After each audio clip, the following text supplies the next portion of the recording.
it seemed fitting to start the self-propelled magazine reviews with a contraption that looks so weird most people wouldn't dare to try it out. I'm talking about the Halfbike.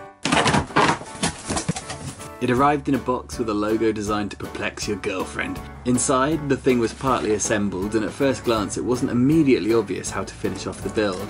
Luckily, the Halfbike website not only looks great, but comes with a comprehensive support page with answers to all of your questions. Not only that, the Halfbike crew are super good filmmakers, and they've kindly knocked together a video with step-by-step instructions on how to turn a box of parts into a fully fledged crazy machine. The Halfbike is non-motorised transport's answer to the Segway. It looks kinda like a baby penny farthing made love to a tricycle, and then gave birth to the cutest little thing on wheels. As soon as it was ready, I wanted to try it out. The Halfbike feels really solid and well made, but at the same time is easily lifted with one hand.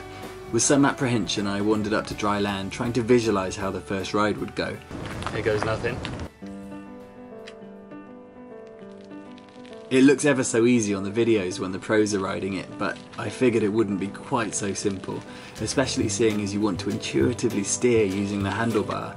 Instead, the spring-loaded rear wheels enable turning using a body weight shift, or in other words, you steer by leaning left or right.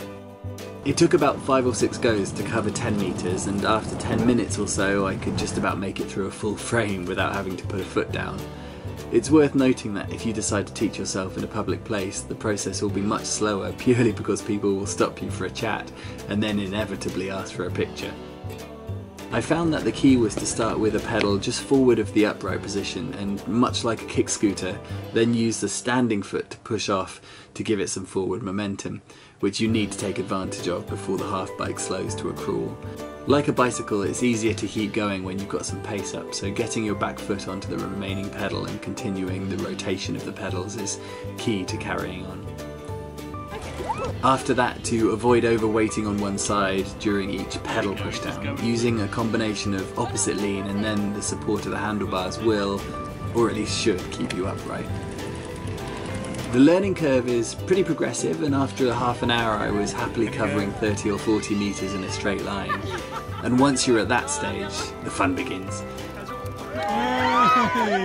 The beauty of the Halfbike, and the attraction you get from watching someone who can actually ride it well, is the fluidity of the movement which leaning into a turn gives you.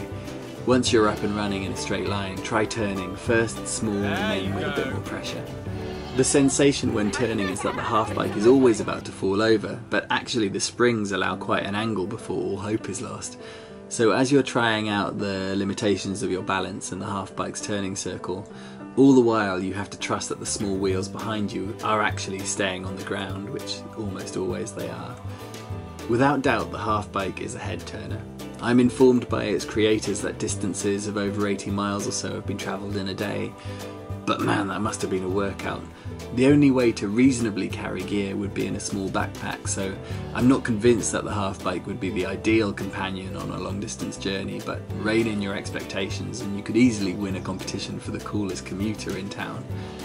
Simply remove 2 screws and the Halfbike's stem folds down easily, meaning a park commute on a train is made simple. And if you want to make more friends, the Halfbike is a brilliant addition to a party in the park.